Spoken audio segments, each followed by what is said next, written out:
Thank you for tuning in to the WOLA podcast. I'm Adam Isacson. And as usual, I'm here to remind you that these podcasts are free. We keep them free and ad free. But WOLA, the Washington Office on Latin America, is an independent organization. We operate entirely on gifts and donations. So please support our work. The best and easiest way to do that is just to visit WOLA.org and click on donate right there at the top. This episode covers Colombia and Mexico. We're looking at those two countries because both have been the subject of Trump administration threats of possible unilateral, non-consensual military attacks on organized crime or drug trafficking targets inside either country's territory. Now, the January 3rd military operation in Venezuela, the 33 different illegal lethal strikes on small boats suspected of carrying drugs, all of this has made these threats much more real. They don't just seem like rhetoric now. I'm talking about this here with two people who follow those countries more closely than nearly anyone in the United States. They are Gimena Sánchez-Garzoli, WOLA's director for Colombia and the Andes, and Stephanie Brewer, WOLA's director for Mexico. This is a very rich conversation, but before we go into the possibility of unilateral military strikes, we do start with a reflection about what has happened in both of the countries they work on when the security forces there have used lethal force against their own citizens. That's a topic that is very much on all of our minds. I'm sure it's on yours as well after the executions in Minnesota of Renee Good and now Alex Pretti. I don't even know what more to say about that. Let's listen. Gimena Sánchez-Garzoli, welcome back to the podcast. Wonderful to be here, Adam. Despite the topic. And Stephanie Brewer, welcome to the podcast. Thank you. So thank you both for being on the podcast. I wanted to talk about, in the wake of the actions that have been happening in Venezuela, we've heard from the Trump administration occasional threats and hints about military operations in the countries that both of you work on, Gimena, Colombia principally, and Stephanie on Mexico. But before we get to that, we can't ignore it. It's January 26, 2026.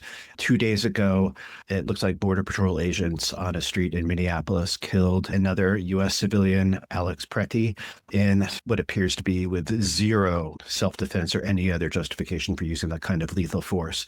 And this is something that, in covering the human rights situation in both of the countries you work on, has been a constant and regular occurrence. But Mexico and Colombia have both seen cases, a vast public outcry when security personnel, sometimes being caught on video, as in Minnesota, have used lethal force in similar ways. I can think of a lot of cases, particularly in Colombia, where you and I have worked, Gimena. Can we talk about some of those cases and what happened afterwards in the countries that you work on? Did leaders lie? Did they blame the victim, like some of what we've been seeing from the Trump administration so far? Did reforms result afterward? Was anybody ever held accountable? And how does civil society respond? Why don't we talk about Colombia first, Gimena? Sure. Well, just to go back a little bit, in April 28th, 2021, you had nationwide mass protests in Colombia. This was one of the largest and most prolonged popular uprisings that include people of all different socioeconomic classes and types of persons, even persons that don't normally protest. Right. And that happened during COVID, and the immediate detonator was that the Duque government at the time wanted to introduce a tax reform bill that would make things particularly more difficult for middle and lower classes that are already really hard hit by the pandemic. And remember that in Colombia, most people live off of the informal economy. At that time, the restrictions due to COVID were really brutal, and people were actually starving. So there had been already an accumulated discontent and previous demonstrations in 2019 and 2020, which included deaths and attacks against protesters that had made people really angry. But this was the same type of protest at a much larger scale. When these protests broke out, Cali kind of became the epicenter of the government's repressive response. And there you basically saw that disproportionate use of force was indiscriminately applied, especially against younger people who had formed what are known as these points of resistance, who saw themselves as defending their communities from like a full-blown military-style attack. Most of what was going on was being recorded by regular people's phones. There was a constant bombardment on social media, on WhatsApp, of the security forces acting completely irreprehensibly. And they basically also, in some of the neighborhoods, turned out the lights and attacked even with helicopters. It was pretty terrible. This attack and situation lasted up until about July, end of July, and over 80 people were killed. There were reports of arbitrary detentions, disappearances, sexual violence, torture, directed attacks against some of our partners, human rights defenders, and even press. Amnesty International later did a report that tons of people had lost even their eyesight because non-lethal weapons were used in a lethal way. You even had armed civilians go out and attack indigenous caravans that were trying to protect the protesters. So at that time, a state of commotion was declared by Duque, and he basically ordered the mayors and governors to take care of the situation, impose curfews and restrictions. And like I said, the city was under siege, right? Yeah. All this did was create more and more anger.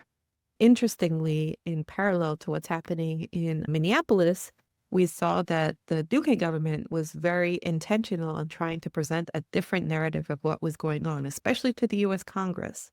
And the types of narratives that they were presenting was first that the majority of the FARC guerrillas had demobilized, were behind these protests, or that the ELN, the second group, which really was not with the capacity to do what was going on, was orchestrating them. Then when they were called on that, they basically said that this was the fault of Venezuela and Cuba somehow.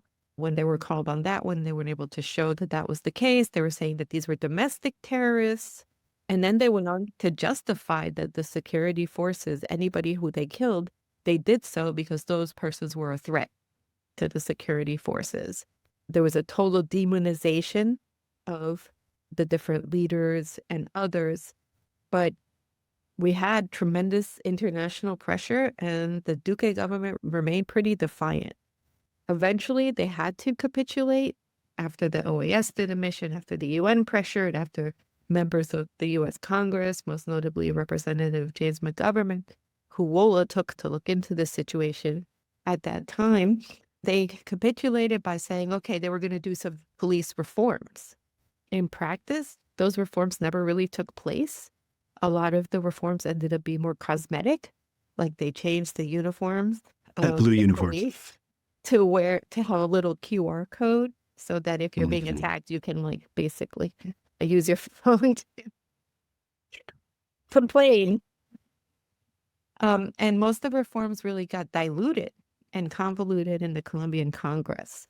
Interestingly, on those reforms, one of the major forces that backed Petro to become the next president and that really supported his campaign were members of the Primera Línea and many people who had supported the different movements.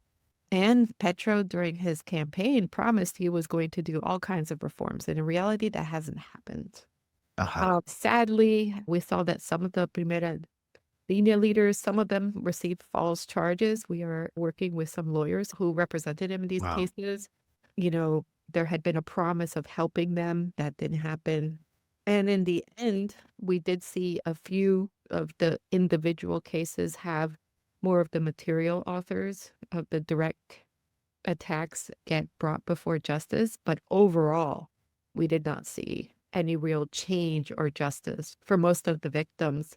Another interesting fact to point out is that actually during the time that the alley protests were in full force, the Colombian American and Latin American solidarity community in Minneapolis organized a whole bunch of events, and they actually organized a nationwide Colombian American protest of what was happening in Colombia that happened here in Washington, D.C. So that's also another interesting parallel.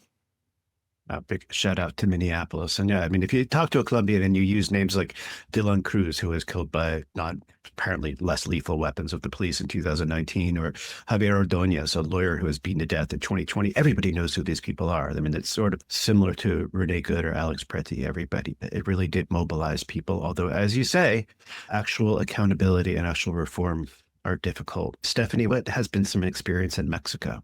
Mexico has a lot of lessons to offer, unfortunately and tragically.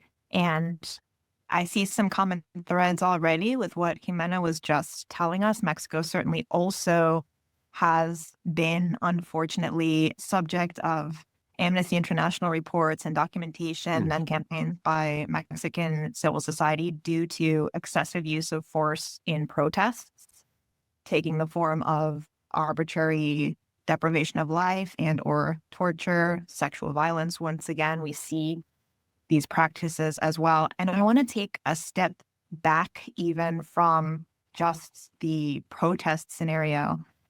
And I would highlight 3 points that are lessons or patterns that we see in Mexico in cases of security forces, especially military forces, using excessive force and arbitrarily either killing civilians, or we could also expand it out and talk about enforced disappearances, even arbitrary detentions of innocent people. So when we see these types of serious abuses, which really peaked and reached extreme levels under the government of Felipe Calderon, so this was 3 presidencies ago in Mexico, so we're talking 2006 to 2012, and this is a presidency that's very much identified with a frontal war on drugs, war on crime, deploy the military strategy. But those abuses have continued since at lower overall levels, but continue to be a central human rights concern. So when we think about these cases, I would highlight 3 main things. One is we see attempts to delegitimize, discredit, criminalize, and blame victims. Discourses from government officials that essentially assert to the population, if you see a case in the news where the military or security forces killed someone, or you see someone being detained and led off to jail, it's because that person is a criminal, not just a criminal, but maybe a kidnapper, a narco, sort of the most heinous type. Sounds familiar. Rising to the level of dehumanizing people and using words that suggest they're not even humans, they're monsters, they're animals. But the message is to other those people, and the message to the public is, well, this is happening to these people because they're bad, but everyone else can think, well, it won't happen to me. And I can't tell you, during the time that I was living and working in Mexico, which was for over 13 years before I came to work at WOLA, how many people would say, I believed that when I would see on the television people being led away in handcuffs, or when I would hear allegations of torture or allegations of an arbitrary killing. I believed, I would think, no, that person must have been doing something. They must have brought it on themselves. Until it happened to a member of my family, or until it happened to me. And unfortunately, that is how, bit by bit, the scale of abuses brought about consciousness in society, much greater consciousness of the fact that, no, these people are not the other. They're not monsters. They're not automatically criminals because this happened to them. In fact, many of them are innocent. In fact, it could be any of us when we have this uncontrolled use of force. I think that perhaps the most visible, most successful example of human rights defense in Mexico in recent years is the movement of the families, especially the mothers, of disappeared, and how those families have changed the narrative of othering and of stigma and broken that link and broken that assumption for so much of the public, the assumption that if you are the victim of an abuse, or if you disappear, or if something happens to you, then, well, you must have been doing something bad.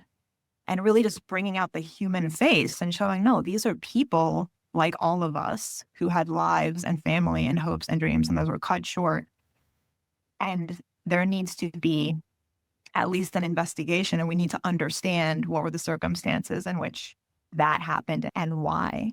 So I think that that's one pattern and one lesson to have very present.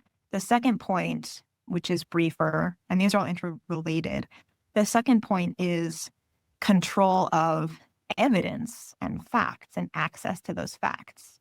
For better or for worse, because it's very sobering, In Mexico, in the cases of military arbitrary killings in particular, the cases in which you see some steps toward accountability and the cases that cause public outcry and perhaps some changes in behavior, those cases often were caught on video.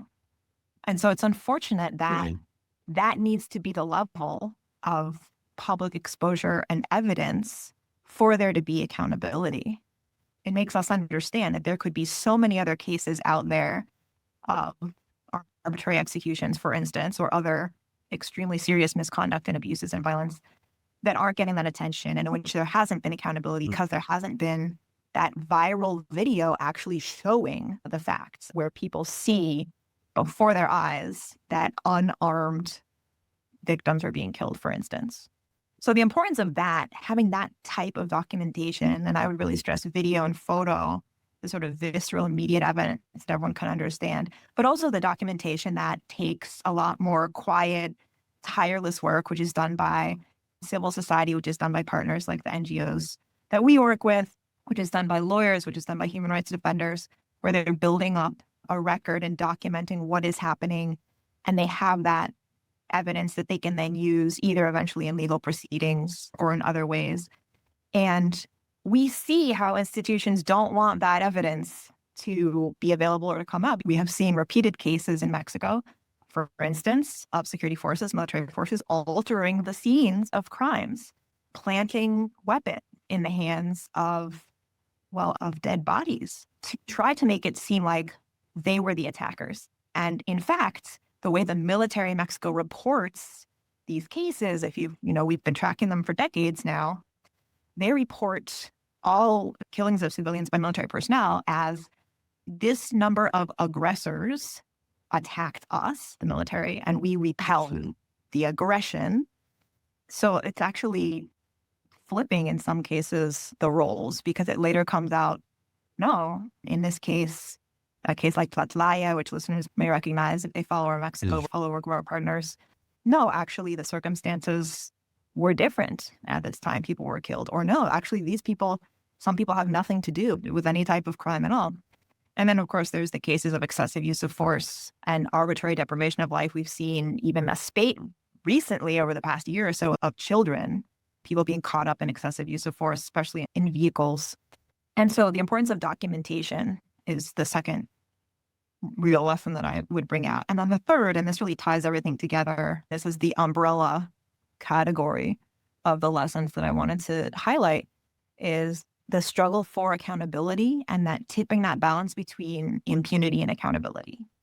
So obviously, dehumanizing and blaming the victims or trying to alter the evidence, prevent access to the facts, those are mechanisms of impunity. They're designed to demobilize calls for accountability, demobilize empathy for the victims, take away the tools that lawyers or human rights defenders could use, or just people, just families could use.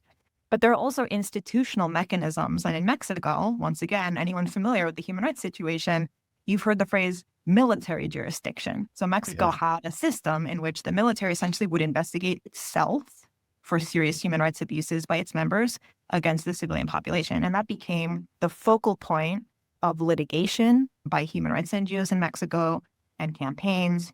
Eventually, they won that legal fight, and they're sentenced to their judgments from the Inter-American Court.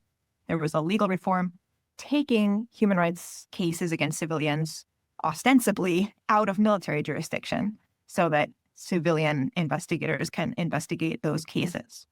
But that's a clear mechanism of impunity. The system was designed in such a way, and still largely functions in such a way for various reasons, but was designed in a way that would not lead to independent, credible accountability for abuses. To highlight another win in this area, or another really positive practice, Mexico also is a place where the idea of inviting independent outside human rights experts to come and investigate a serious human rights abuse case, such as the case of the Ayotzinapa disappearances, that really was a major step forward in showing how when you have independent investigators involved in real time in a case, this was enforced disappearance of 43 people, that helped to expose and advance not only on the facts of the underlying case, but also in all the ways that institutions and authorities in Mexico had sought to alter or cover up those facts or sort of sweep part of them under the rug through the use of torture and altering documents. And that practice was then replicated in other countries around the region of independent investigators. So why do I bring up all of these lessons? The human rights and accountability situation in Mexico for military abuses, security force abuses, and many other types of human rights violations remains extremely challenging. That is certainly the overall panorama. But if we compare examples of accountability that we now have, thanks to all the work done by human rights defenders and the documentation and the litigation, it's light years beyond what existed a decade ago or 2 decades ago. You have ex-attorney general being prosecuted. You have ex-heads of investigation units being prosecuted. Other ranking authorities have had to flee the country to try to avoid punishment. So you have political accountability.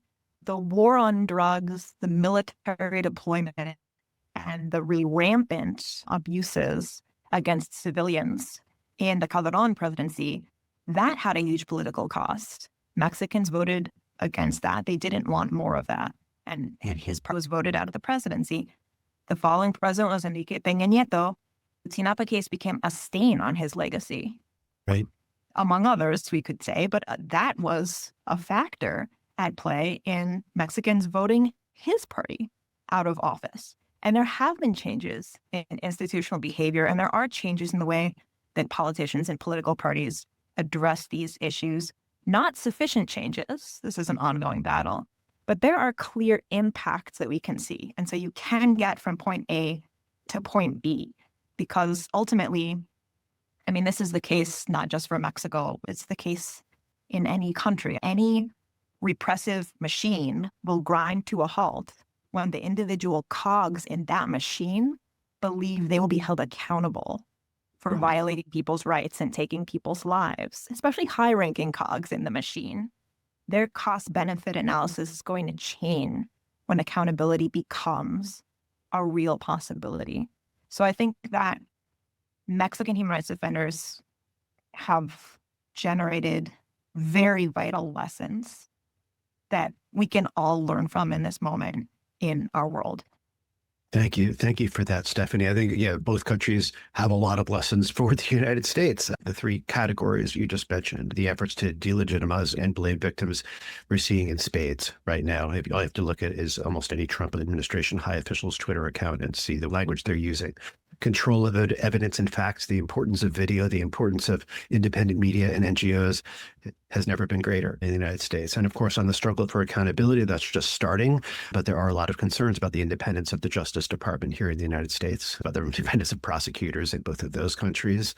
A reflection on this part of the episode is that I think through a lot of its history, WOLA was assuming working under some sort of given that there was a stronger rule of law in the United States.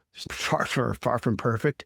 But other countries, when these kinds of crimes were happening, there was a lot of pressure on the United States to cut aid or limit contact, limit engagement with those militaries, or make sure that at least there was some consequence. But now it's happening here at home, and it's actually, I'm overstating it to say it's new for us, but it's definitely a new dimension right now. So I really appreciate that context. So when we originally planned to do this episode, we were talking in the days and weeks after the January 3rd operation that extracted Nicolas Maduro from Venezuela, a time after there had been dozens. As of today, there have been 33 lethal strikes on boats in the Caribbean and the Eastern Pacific that have killed at least 126 people. But we've also heard from President Trump and occasionally from political allies of President Trump, speculation about using military force inside the borders of particularly Mexico and Colombia, ostensibly to hit drug traffickers or organized crime targets. And why don't we just try to fill in the audience on this as to just what the administration has been threatening to do in each country? And I'm talking about non-consensual military operations in those countries. We first started hearing about this in Mexico, I think even before Donald Trump was inaugurated. Stephanie, can you explain some of that? Yes. So even in the first Trump administration, we now know that he consulted with cabinet members and proposed or floated ideas such as missile strikes against targets in Mexico that would be part of a campaign against drug trafficking, essentially. Mm-hmm. At that time, during the first Trump administration, the advisors around him prevailed upon him to not pursue that line of action, or the ultimate decision was not to carry out those types of actions. But in his campaign for his second presidency, once again, one of the actual campaign points that he shared online referred to sending potentially special forces into Mexico, but once again, bringing up this idea of U.S. military action against Mexican drug trafficking organizations. The form that those proposals or ideas have taken now over the first year of his second term have varied, but generally center on either drone strikes or some combination of strikes and presence of special forces in Mexico. And one of the most recent and widely covered iterations of this, which happened after the operation in Venezuela, was a reference in which he said, we're going to start hitting cartels on land. So perhaps drawing the comparison of it won't just be boat strikes, we're going to start hitting on land. And that was widely interpreted to be referring to Mexico. We know that Trump has offered as well to President Claudia Sheinbaum of Mexico the presence or assistance of U.S. troops, and she has said no. And in terms of any kind of unilateral, so non-consensual strikes or other actions by the U.S. military in Mexican territory, this is the absolute red line that President Sheinbaum has drawn. And she has just repeatedly and continuously said that is not going to be tolerated. We will not allow this. That would be a lack of respect for Mexico's sovereignty. And that has continued to be her message day after day, including after the U.S. action in Venezuela. I think the more, I hope, more realistic among bad options, but perhaps a more realistic expectation or concern we should have is not necessarily that there will be an openly unilateral strike, but rather that the threat of such an action from the United States could coerce the Mexican government into eventually accepting it before or after the fact or during the fact, and then coming out and explaining any action along those lines as, oh, actually, we agreed to this. This is cooperation to tackle criminal targets. And I say that because we've seen over the past year, the Mexican government, its approach to the Trump administration has been to make concessions, to try to meet the Trump administration's requests. They've taken some even unprecedented action. They've sent nearly 100 people from Mexico to the United States to face charges here, even skipping over the extradition process. They deployed 10,000 additional troops along the border. The Mexican government has really renewed its focus on announcing seizures of fentanyl and of drugs and high-value target arrests. So we see all this cooperation going on, and we see the Mexican government trying to stave off any more harmful action through cooperation and dialogue. So to the extent possible, the Mexican government wants to keep that as the framework of the relationship, even if it means taking some steps they might not otherwise take. But yeah, in a moment, we could talk about maybe the consequences of, well, if there truly were unauthorized unilateral action, how might that play out? Okay, Yeah. let's talk about that in a moment. Just to clarify something, I mean, in Colombia, there have been often during the Plan Colombia years, hundreds of U.S. military personnel, fully armed, actually operating inside Colombia, not in combat, but advising and training constantly, and carrying out exercises too. In Mexico, though, there seem to be much more sensitivities about that, correct? Definitely. There are sensitivities that stem from very concrete experiences in history. 1848, sure. Yeah, such as wars.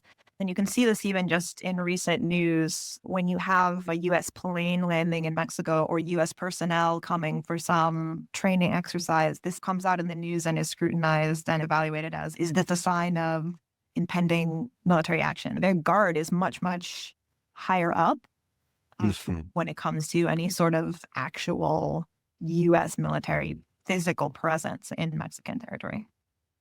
Thank you, Stephanie. I mean, Jimena, in Colombia, it seems even more confusing because there have been some things that President Trump, I think just President Trump, has said about operations inside Colombia, which this is the country that has received more military assistance from the United States than any other Latin American country by far this century. So to do non-consensual strikes in that country, it is hard to get your mind around, I think. And then, of course, there has been more recently, and we're speaking on January 26th, everything could change, but a more friendly tone perhaps between Trump and Petro. But maybe I'll let you try to explain this because I find it a little perplexing.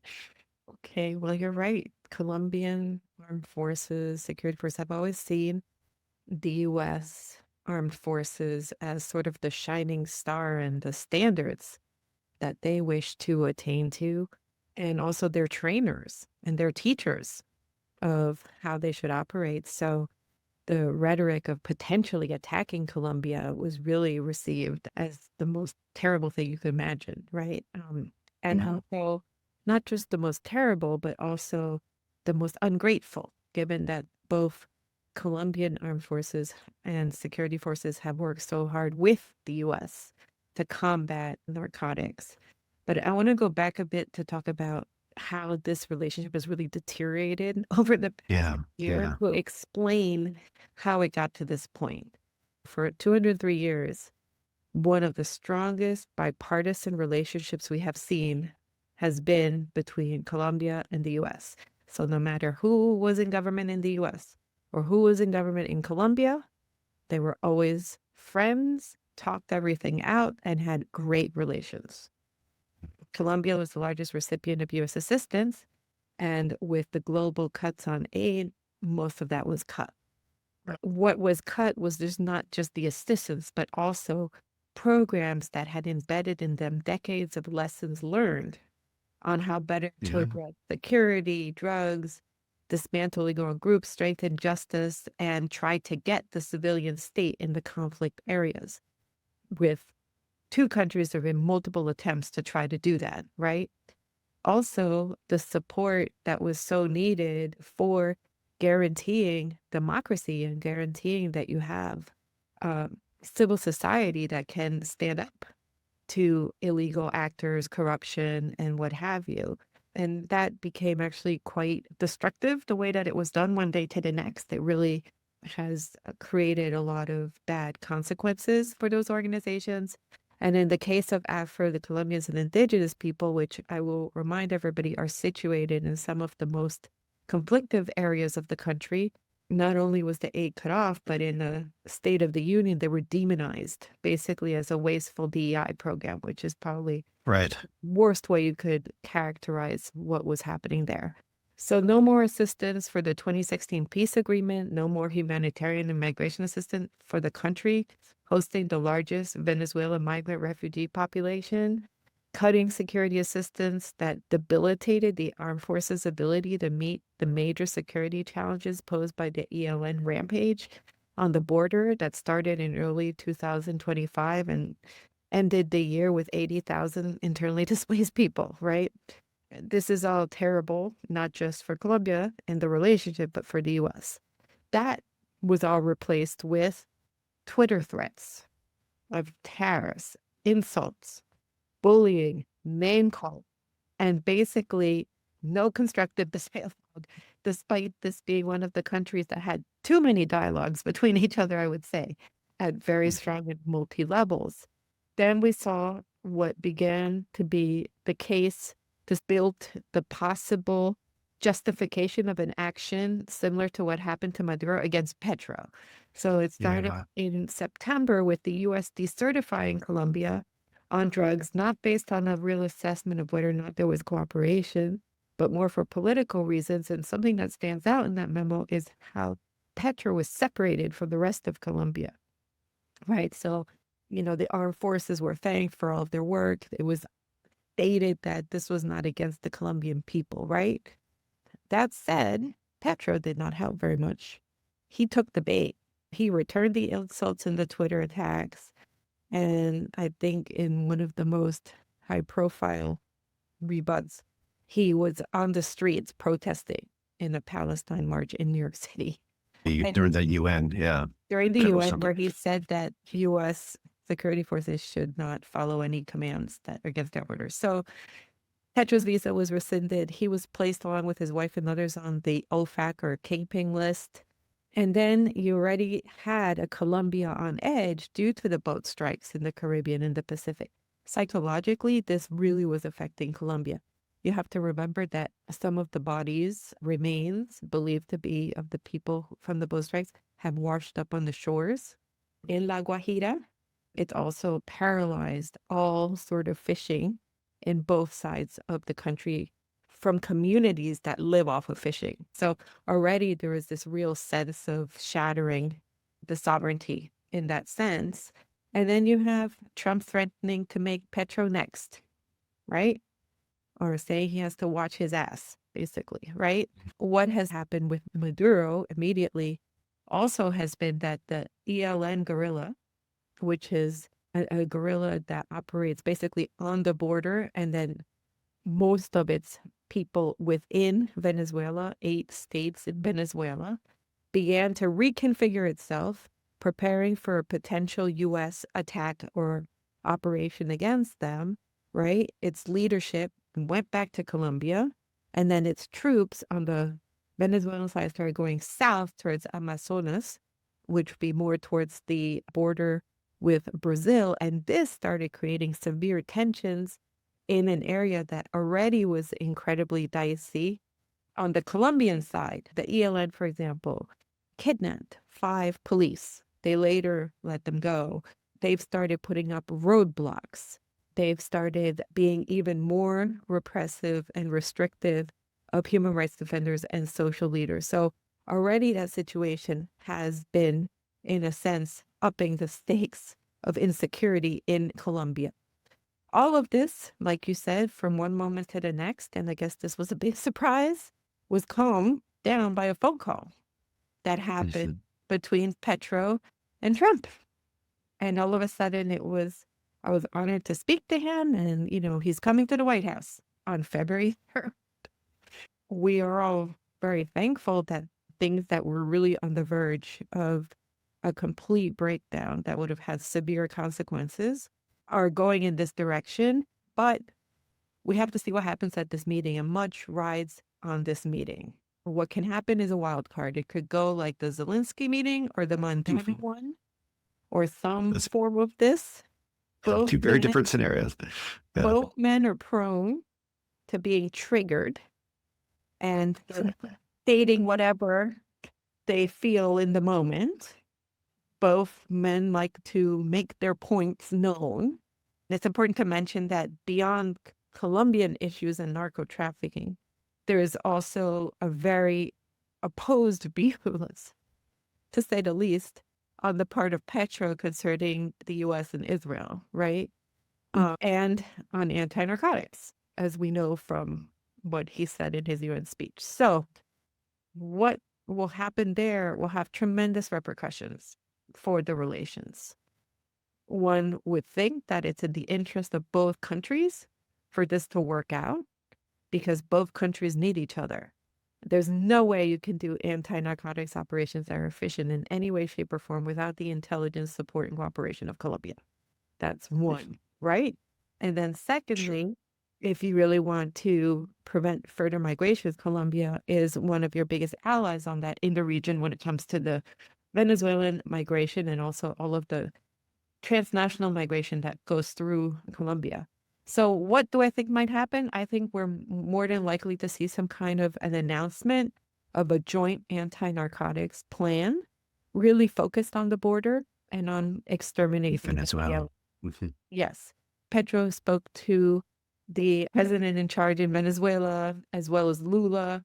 And there's been talk about how perhaps there could be an effort with Venezuela as well in combating the ELN, which would be useful for Trump, given that on his campaign, it was not bringing U.S. service members into those kinds of conflicts, right? So I have a feeling that that's going to be announced. I don't know if there may also be some, this is what we expect Colombia to do, Yeah. which may bring up trying to force their hand on fumigation, aerially fumigating coca crops, something that was stopped due to both the peace agreement, but also due to Colombia's own courts and so forth, of which the herbicide is starting to be used, but not from the air, right? And We sprayed may directly. see and sprayed directly. So we may see some kind of like, this is what we also want. We also want this from Colombia vis-a-vis Venezuela. We also want to, Mhm. as part of our national security strategy, which is basically part of it, is to make available natural resources that are required for the United States to advance some kind of resources deal of some sort, right? Colombia side, I would think, I don't have any information, but I would think they would ask to have these boat strikes stop because that's Huh. not helpful. Obviously, to take the president off of the OFAC list and to resume diplomatic, constructive relations on all sorts of points of tension, right? That could be what would happen, or it could turn into, who knows, a bad situation. What it will also affect are the upcoming elections. So Colombia has congressional elections in March, and then it has its presidential elections in May. The situation has been that the opposition, especially the more right-wing leaning opposition in Colombia, has made it a point of coming to the United States or urging the United States to intervene in their country and to do something with Petro, right? And now that that became a possibility, they've actually lowered those voices. And actually, there's been more of a rallying around Petro because Colombians do not want an intervention of any sort, correct? Right. So how this goes will also signal to whether who would be like the predecessor to Petro, which is Iván Cepeda, who interestingly has taken a more anti-US tone than Petro since this has happened, right? Whether he gets a boost or not. So there's a lot riding on this meeting. We very much have been asking Congress and others to send messages that this meeting needs to be constructive. We don't need a complete deterioration in a country that's already filled with security challenges and was the number one ally to the U.S. in the region. We don't need that.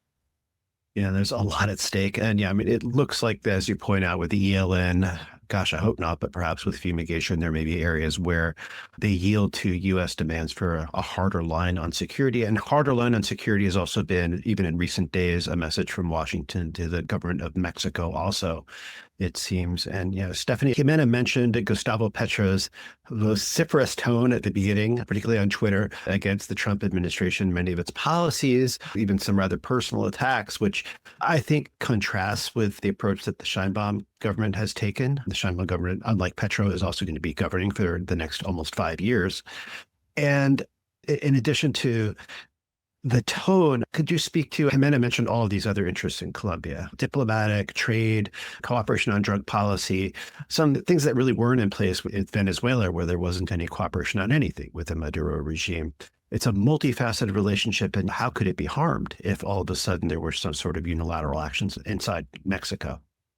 Right. Well, recalling the context that I mentioned briefly, which is that currently there is a level of responsiveness and cooperation from the Mexican government on security-related requests from the United States. I mean, we saw another detainee transfer just days ago, and Sheinbaum announced maybe week or 10 days ago some concrete results, which is what the US government keeps saying it wants to see, concrete results, and cited a 50% decline in seizures of fentanyl at the border, cited a substantial decrease in homicides. And of course, we can debate and analyze those data. But the point is, cooperation and responsiveness is high. Sheinbaum has become known regionally, even internationally, for her cool head when dealing with the requests of the US government under Trump.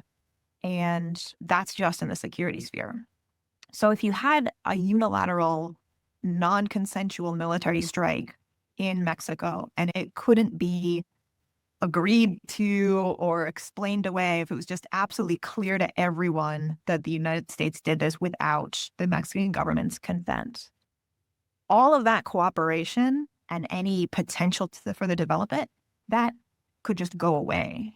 And for the US government to lose, whether it's intelligence sharing and coordination or other types of cooperation with Mexico, that's not just shooting yourself in the foot, that's shooting yourself in both leg and an arm if the goal is to address security challenges together. Beyond the security sphere, Mexico has taken on an enormous role in migration control, very much at the behest of the US government. That's not something that originated in the second Trump administration, but it's something that, of course, has ramped up drastically, from detaining migrants seeking to essentially stop them from migrating through Mexico. We've seen that pattern increase over the past few years, agreeing to accept the returns or deportations of non-Mexican nationals into Mexican territory.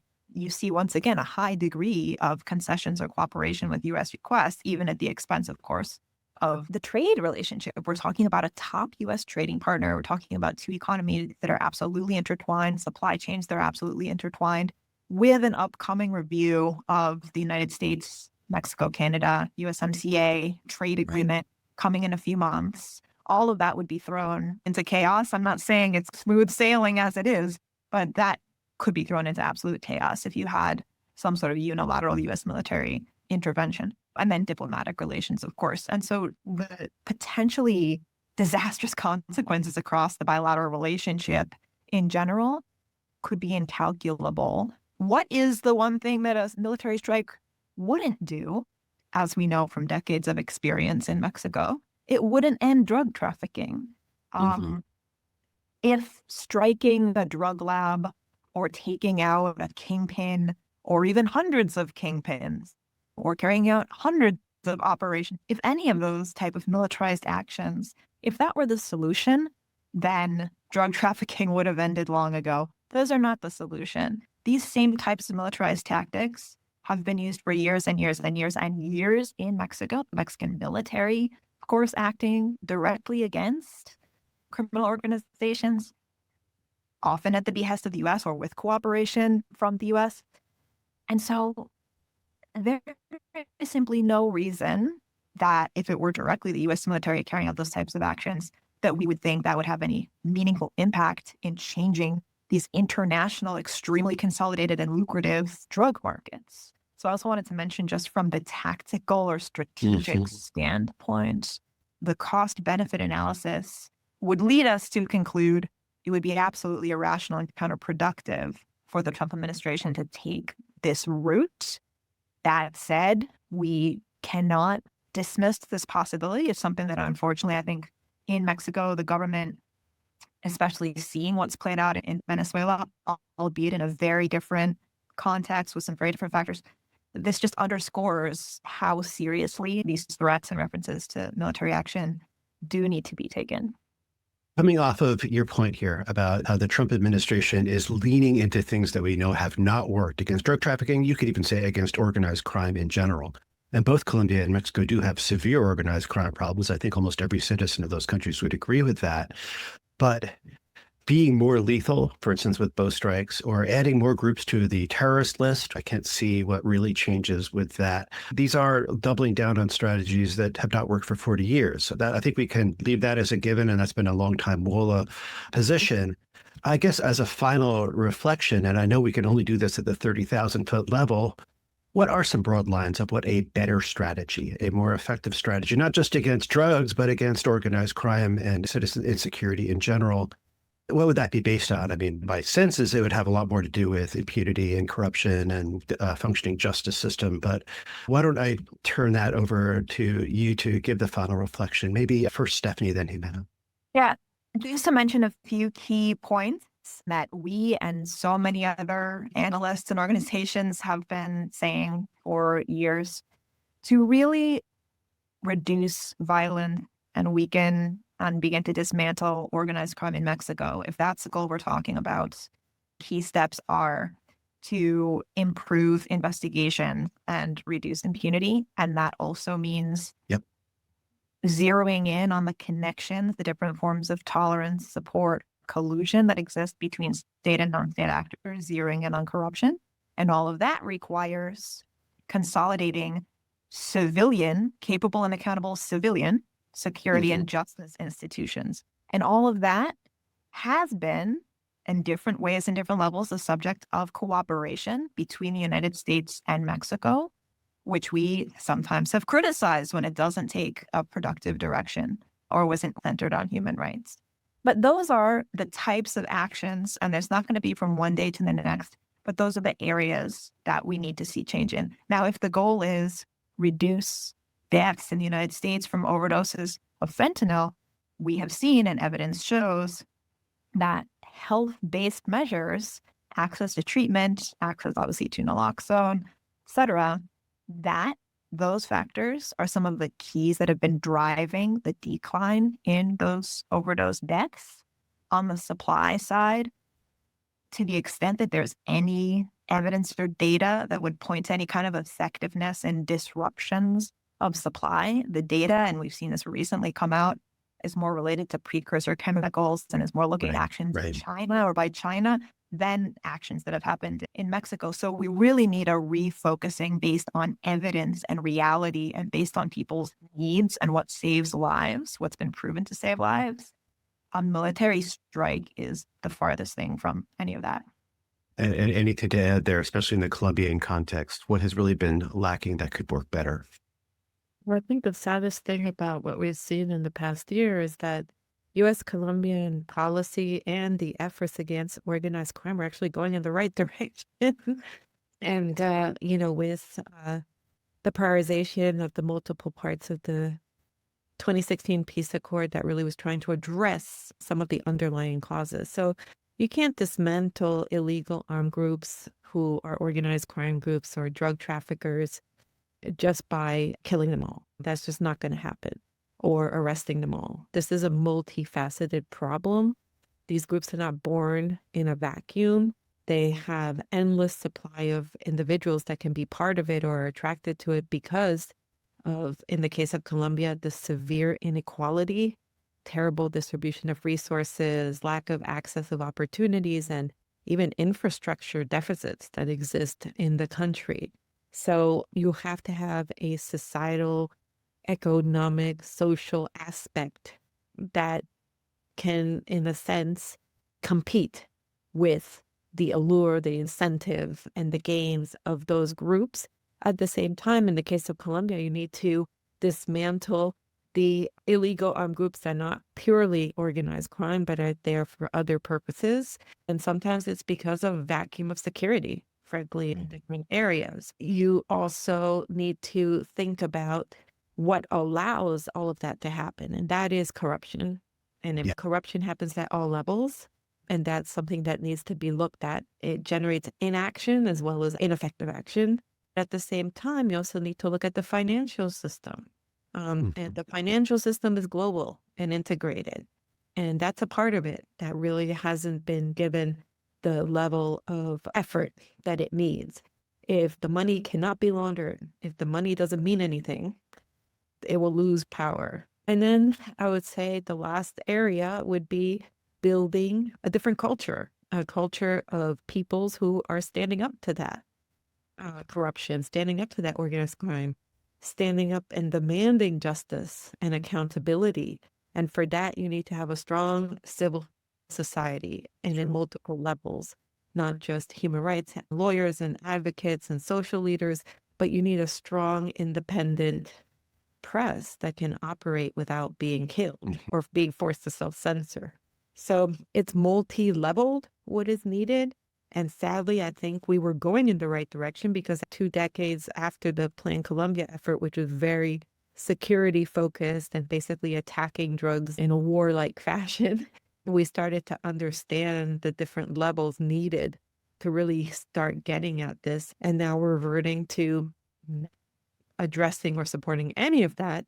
And on top of it, coercing governments into going back to this hardline approach, which is just going to be an endless cycle of new people taking over these organized crime structures, because these organized crime structures have one thing, which is since they're not regulated in any way, they are Right. able to shift and change as They're things super shift nimble. and change. It's the most open sort of free market you can think of in the way that they operate.